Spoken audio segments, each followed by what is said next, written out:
Hello, you superhumans. All right, so we are going to just do a really quick review of race, and by really quick, I mean I'm going to fly through these slides because you went through these last week.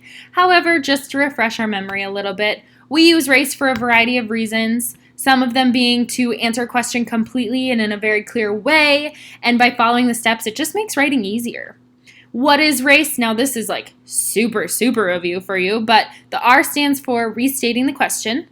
A stands for answering the question. C is citing evidence from the book to back up your answer.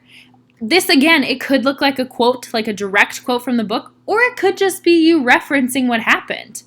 And then E is going to be explaining how the evidence from the book helps support your answer. So basically, you're ending with a final thought and one last hoorah with explaining why your answer is complete or why the answer to the question is the way that it is, that kind of thing.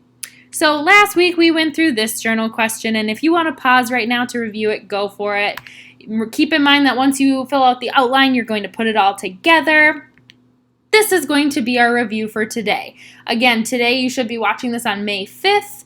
The journal question is, what did Tobin decide to do while camping? So you got to think back to last week before our long weekend because this was relevant in the chapter then, which, spoiler alert, you'll find out what happened today when you read. But anyway, what did Tobin decide to do while camping? Well, if I'm looking to restate the question because that's the R, I would say that Tobin decided to leave Mr. Harold's yard while camping.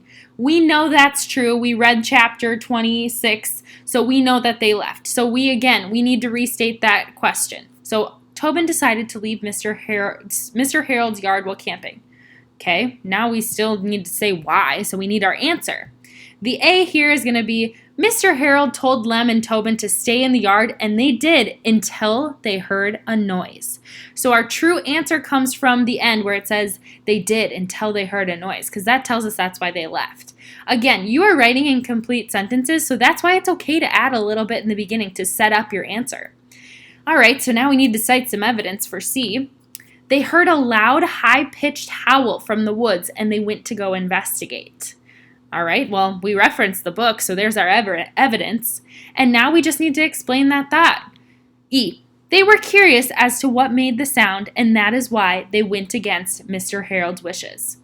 What do you think? Do you think we answered each part of race here, in turn giving us a complete answer? I don't know, because we still got one more step. Got to put it all together in one nice little paragraph. So it should read, Tobin decided to leave Mr. Harold's yard while camping. Mr. Harold told Lem and Tobin to stay in the yard, and they did until they heard a noise. They heard a loud, high-pitched howl from the woods, and they went to go investigate. They were curious as to what made the sound, and that is why they went against Mr. Harold's wishes. All right, did we do it? Hopefully you're sitting there nodding your head yes, because we crushed it! Woohoo! I just gave myself a high five. Anyway. All right, so today this journal was used to be kind of a review, a refresher after the long weekend. Just know that coming on Thursday, you are going to have to do a journal, and it's going to be a practice journal. And then on Friday, instead of a Lemons weekly quiz, you are going to have a graded journal, meaning this will be for all the marbles. You'll be doing race for a grade. Da-na-na-na. So with that, good luck. Enjoy reading today.